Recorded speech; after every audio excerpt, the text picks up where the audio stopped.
Hi guys, welcome back to the channel.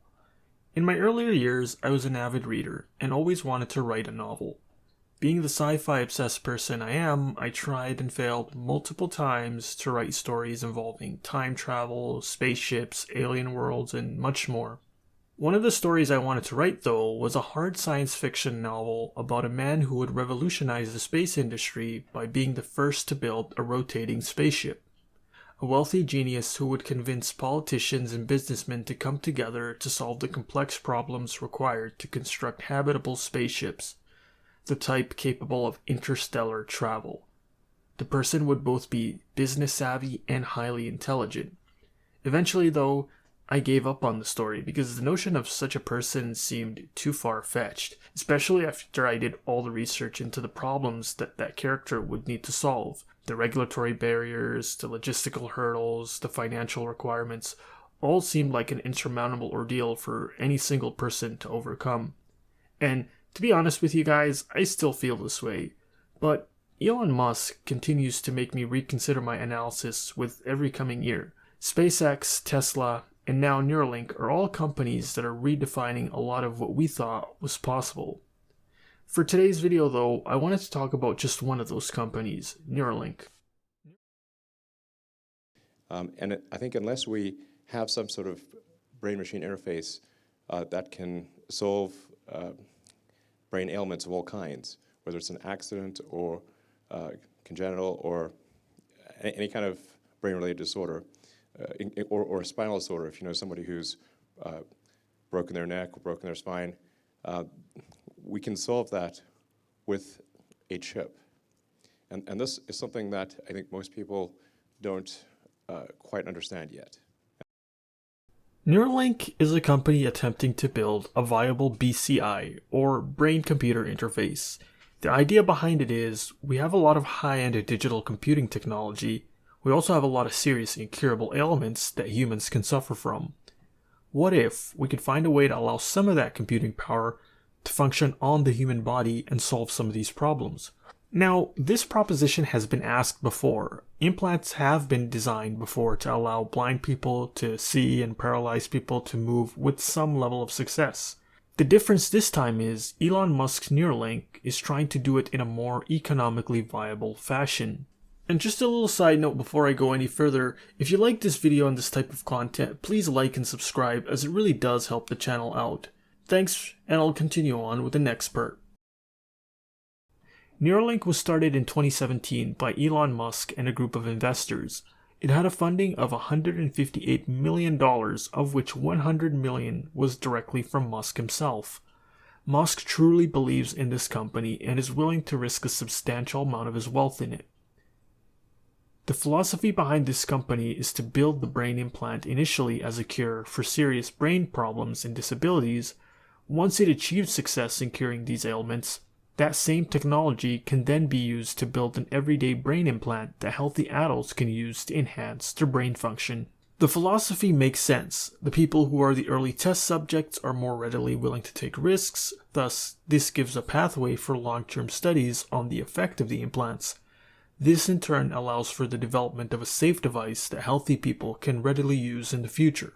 Musk's ultimate goal revolves around the notion of humans merging and having a symbiotic relationship with AI and transcending our biological limits.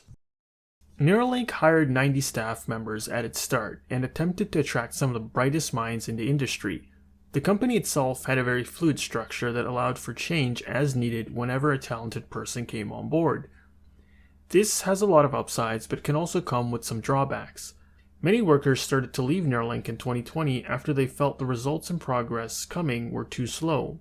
Despite this, the company was still able to show a live demonstration of their research with animals. This was done with their chip, the V0.9 implant. The V0.9 chip is a crown jewel of the Neuralink company. This chip is what will make or break Neuralink. The design of the chip consists of 1,024 channels that can all read and write and is based off of the Utah array design that has been the standard for brain implants previously. The chip is also intended to aesthetically blend with the skull. Now, with chip implants, there are two main concerns. One is the long-term viability of the chip in the brain. The second is the ability of humans to place the chip where it needs to be and make sure it stays there. The first one seems to be addressed already with the special material used to design the chip, but only long-term studies can verify the durability. The second part is being addressed by a large robot intended to surgically place the device in the right spot and avoid even a slight displacement due to the micropulsations of the brain. The device has been successful in animals, showing that it can read data coming from pigs and monkey brains. In the case of the monkey, it took it one step further and used that reading to allow the monkey to make moves in a video game without the controller. Okay, so while all of this is interesting on its own, how will this translate to anything in humans? After all, successful tests are done in animals very often, and most don't ever translate to anything in humans. The key though with Neuralink is proving the technology, not the concept.